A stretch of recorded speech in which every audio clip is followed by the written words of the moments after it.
जय श्री जगन्नाथ। सुमिता बेहेरा स्टोरी और poetry channel को आपण मानक स्वागत।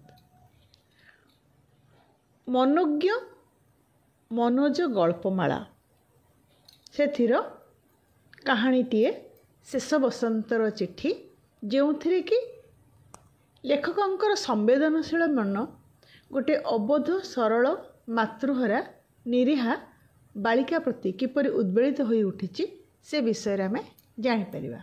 आसतु शुणा शेष बसंतर चिठी। छोट सहरटीर अपेक्षाकृत जनविरल पश्चिम प्रांतरे केतोटी आधुनिक धरणर घर, आकाश रंगर बिस्कुट रंगर कदबा सबुज अंगुर भली टहटह स्वच्छ और लोभनीय।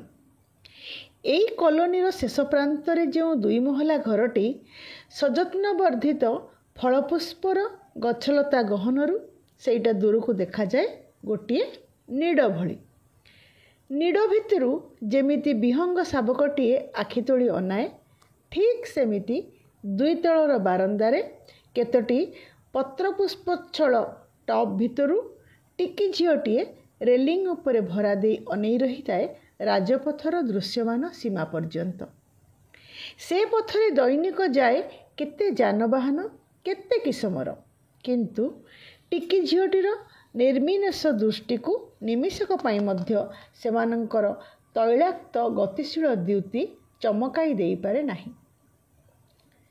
से पथरे जाए ड्रम पिटी पिटी सुललित बंशी बजई बजई सिनेमार मंथर विज्ञापन गाड़ी।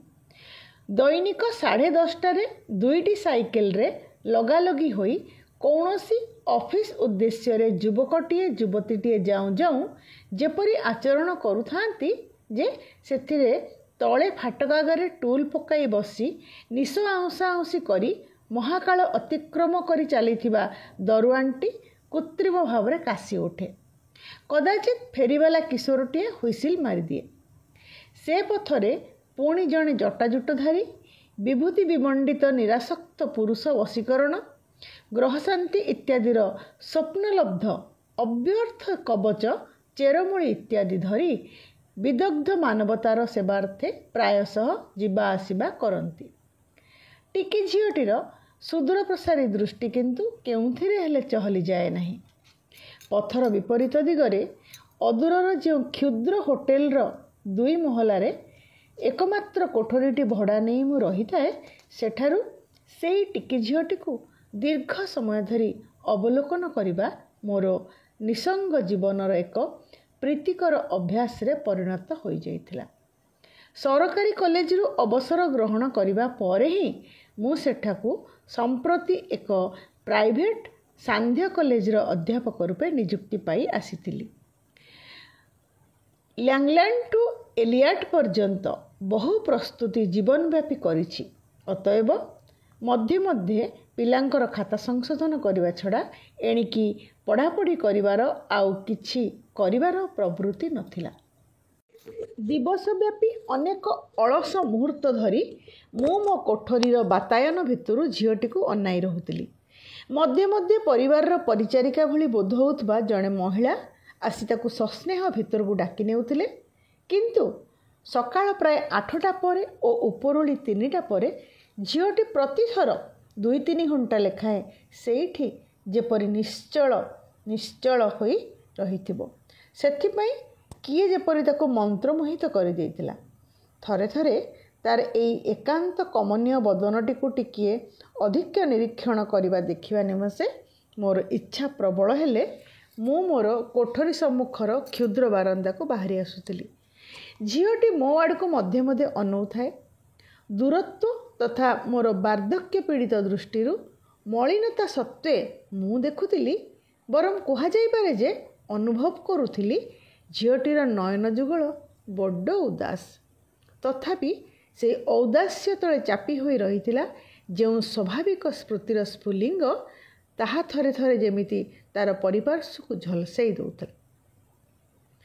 थरे थरे जेतेबेले छोट झीटीए छोट पक्षीटीए फूलकुंड सब भितर दे डेई डेई ता सम्मुख को आसी जाउथिला, अथवा जेतेबेले पार्श्ववर्ती घरर ପାଳିତ ପାତିମାଙ୍କଡ଼ଟି ଜଞ୍ଜିରରୁ କୌଣସି ପ୍ରକାରେ ମୁକୁଳି ଆସି ସେଇ ବାରନ୍ଦାରେ ବସୁଥିଲା ଓ ସେ ରୂପ ଦର୍ଶନେ ଶଙ୍ଖି ବିଲେଇଟିଏ କ୍ରମାଗତ ଭାବରେ ଫୁଲିବାକୁ ଲାଗୁଥିଲା। କିନ୍ତୁ ସେ ସ୍ଫୁଲିଙ୍ଗର ସ୍ଫୁରଣ ହେଉଥିଲା ମୁହୂର୍ତ୍ତକ ସକାଶେ। ମୁଁ ଯେତେ ଆଗ୍ରହରେ ଝିଅଟିର ଆଚରଣରେ ଏଇ ବିରଳ ବ୍ୟତିକ୍ରମକୁ ଅପେକ୍ଷା କରୁଥାଏ ନା କାହିଁକି, ମୋ ଉପରେ ଆଖି ପଡ଼ିଲେ ସେ ପୁଣି ତା'ର ବିଷର୍ଣ୍ଣ ଏକାଗ୍ରତା ଭିତରେ ନିମଜ୍ଜିତ ହୋଇଯାଏ, ଲେଉଟିଯାଏ ଏକ ସୁଦୂର ପୃଥିବୀକୁ, ଯାହାର ଏକମାତ୍ର ବାସିନ୍ଦା ସେ ନିଜେ। ଛାତ୍ର ଅବସ୍ଥାରେ ତଥା ଅଧ୍ୟାପକ ଜୀବନରେ ପ୍ରଥମ ପର୍ଯ୍ୟାୟରେ ମୁଁ ବରଂ ବିଭିନ୍ନ ସୌଖିନ ଅଭିନୟ ଅନୁଷ୍ଠାନରେ ସର୍ବଦା ହାସ୍ୟରସାତ୍ମକ ଭୂମିକାରେ ଅବତୀର୍ଣ୍ଣ ହେଉଥିଲି। ଅନ୍ୟ ଭିତରେ ମଜା ଉଦ୍ରେକ କରିବାଟା ଥିଲା ଦୁର୍ଭାଗ୍ୟ ବା ସୌଭାଗ୍ୟକ୍ରମେ ମୋ ଚେହେରାର ଜନ୍ମଗତ ବିଶେଷତ୍ୱ। ଅଥଚ ଝିଅଟି ମୋତେ ଦେଖି କିପରି ପାତିମାଙ୍କଡ଼ ସାନ୍ନିଧ୍ୟରୁ ଲାଭ କରିଥିବା ପ୍ରସନ୍ନତା ଟିକକ ହରାଇ ଦେଇପାରେ, ତାହା ମୋତେ କେବଳ ବିସ୍ମିତ ନୁହେଁ, ହତାଶ ମଧ୍ୟ କରୁଥିଲା। ଭାବୁଥିଲି ବାର୍ଦ୍ଧକ୍ୟ ବୋଧହୁଏ ମୋ ଚେହେରାରେ ଆଣିଦେଇଛି ଅନାହୂତ ଗାମ୍ଭୀର୍ଯ୍ୟ। ଦିନ 10:30ରୁ 11ଟା ଭିତରେ ସାଇକେଲ ଚଢ଼ି ଖାକି ପରିଚ୍ଛଦରେ ରାଜପଥର ବଙ୍କିମ ରାସ୍ତାରେ ଯେଉଁ ବ୍ୟକ୍ତିଟି ଆବିର୍ଭୂତ ହୁଏ, ତାକୁ ହିଁ 2-3 ଘଣ୍ଟା ଧରି ଝିଅଟି ଅପେକ୍ଷା କରିଥାଏ।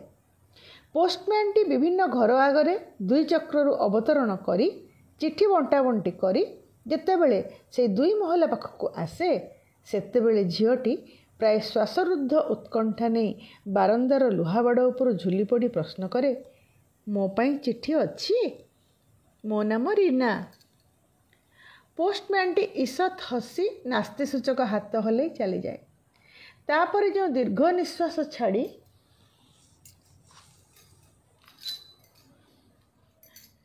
ଝିଅଟି ତା'ର ଗତିପଥକୁ କେଇ ମୁହୂର୍ତ୍ତ ଅନେଇ ରହି ଘର ଭିତରକୁ ଧୀରେ ଧୀରେ ଅପସରିଯାଏ, ସେ ଦୃଶ୍ୟ ମୋତେ ବି କେମିତି ଉଦାସ କରିଦିଏ।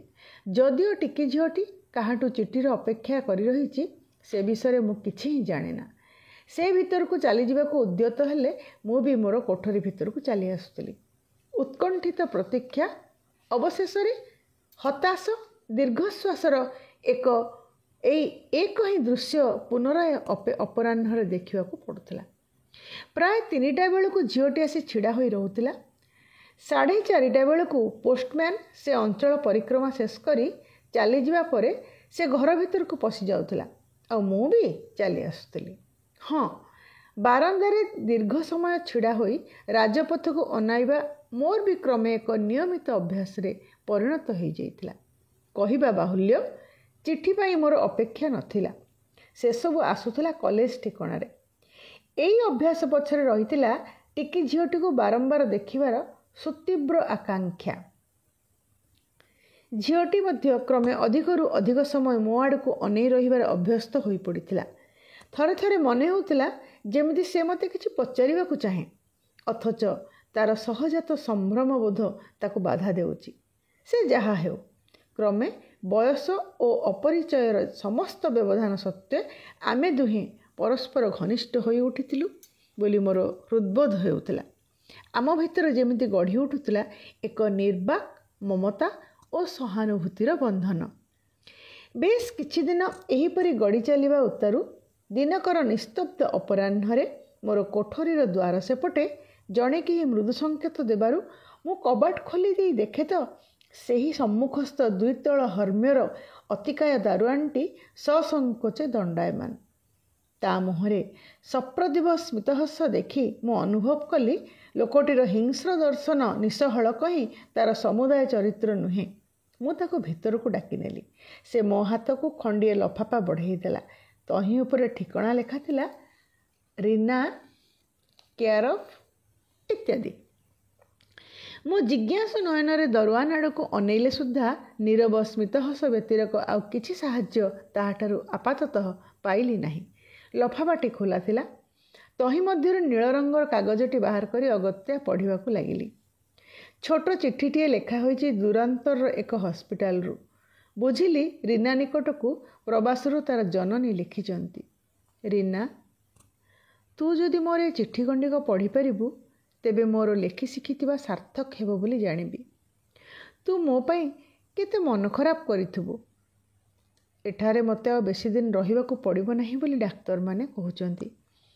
ତେବେ ଯେତିକି ଦିନ ରହିବି ତୁ ସୁନା ପିଲାଟି, ମୋତେ ମୋଟେ ଝୁରି ହେବୁ ନାହିଁ। ତୁ ଫୁଲ ତୋଳିବାକୁ କେତେ ଭଲ ପାଉ। ତୁ ଫୁଲକୁ ଭଲ ପାଉ ବୋଲି ମୁଁ ଫୁଲକୁ ଭଲ ପାଉଥିଲି। ଏଠାରେ ମୋ ସେଜ କଡ଼ର ଝରକା ସେପଟେ ସୁନ୍ଦର ବଗିଚାଟିଏ ଅଛି। ଆଜି ବଗିଚାଟି ଭାରି ଭଲ ଦେଖାଯାଉଛି। ବୋଧହୁଏ ବସନ୍ତ ଋତୁ ଆସିଗଲାଣି। ଆମ ବଗିଚାରେ କେତେ ଫୁଲ ଫୁଟୁଥିବ। ତୁ ଏଥର ଆୟା ସହିତ ଫୁଲ ତୋଳିବୁ।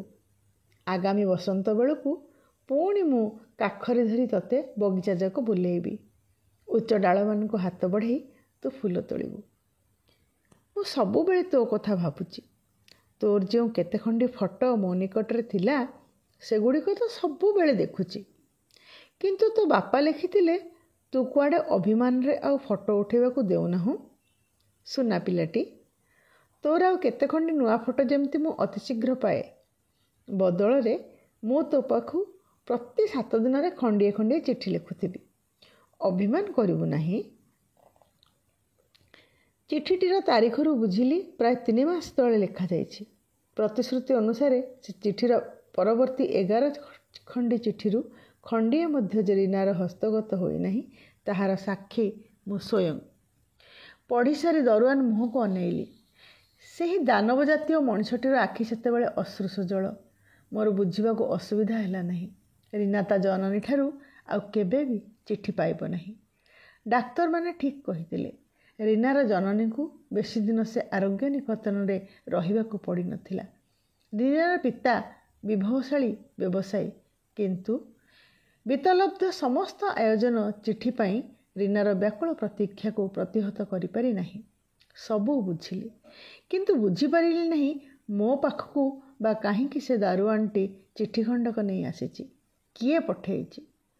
ପ୍ରକୃତିସ୍ଥ ହୋଇ ଦରୁଆନ ମୋତେ ବୁଝେଇଦେଲା, ରୀନା ସବୁଦିନେ ମୋତେ ମୋ ବସାର ବାରନ୍ଦାରେ ତାହାରି ଭଳି ପ୍ରତୀକ୍ଷାରତ ଥିବାର ଦେଖେ ଏବଂ ଏକଥା ମଧ୍ୟ ଦେଖେ ଯେ ମୋ ମା' ପାଖରୁ ମୋ ନିକଟକୁ କେବେ ଚିଠି ଆସେ ନାହିଁ। ସେ ମୋ ପାଇଁ ବଡ଼ ଦୁଃଖ ପାଏ, କିନ୍ତୁ କ'ଣ ବା କରିବ। ଶେଷକୁ ତା ମା' ପାଖରୁ ପାଇଥିବା ଏକମାତ୍ର ଚିଠିଟି ସେ ମୋତେ ଦେଇଦେବା ନିମନ୍ତେ ସିଦ୍ଧାନ୍ତ କରିଥିଲା। ଅର୍ଦ୍ଧ ଶତାବ୍ଦୀ ତଳେ ମୁଁ ମୋର ମା'କୁ ହରେଇଥିଲି। ବୟସ ଓ ଅଭିଜ୍ଞତାର ପାଷାଣ ସ୍ତୂପ ଭିତରେ ପୋତି ହୋଇ ପଡ଼ିଥିବା ସେହି ବେଦନା ତଥା କୈଶୋରୀର କାଳର କଳ୍ପନାରେ ସ୍ୱପ୍ନରେ ତାକୁ ଫେରି ପାଇବାର କେତେ କେତେ ବିଗତ କ୍ଷଣିକ ପୁଲକ, ସେସବୁର ସମନ୍ୱୟ ପ୍ରସୂତ ଏକ ଶିହରଣ ବିଦ୍ୟୁତ୍ ଭଳି ମୋ ଭିତରେ ଚମକିଗଲା। ଅଜ୍ଞାତସାରରେ ଚିତ୍କାର କରି ଉଠିଲି, ରୀନା! ଟିକି ମାଆଟି ମୋର। କେମିତି ଲାଗିଲା କାହାଣୀଟି? ମନୋଜ ଦାସଙ୍କର। କମେଣ୍ଟ ବକ୍ସରେ ନିଶ୍ଚୟ ଲେଖିବେ। ଆଗକୁ ଆମେ ଆହୁରି ଅନେକ କାହାଣୀ ଶୁଣିବା। ଧନ୍ୟବାଦ। ଚ୍ୟାନେଲଟିକୁ ସବସ୍କ୍ରାଇବ୍ କରିନଥିଲେ କରିନେବେ।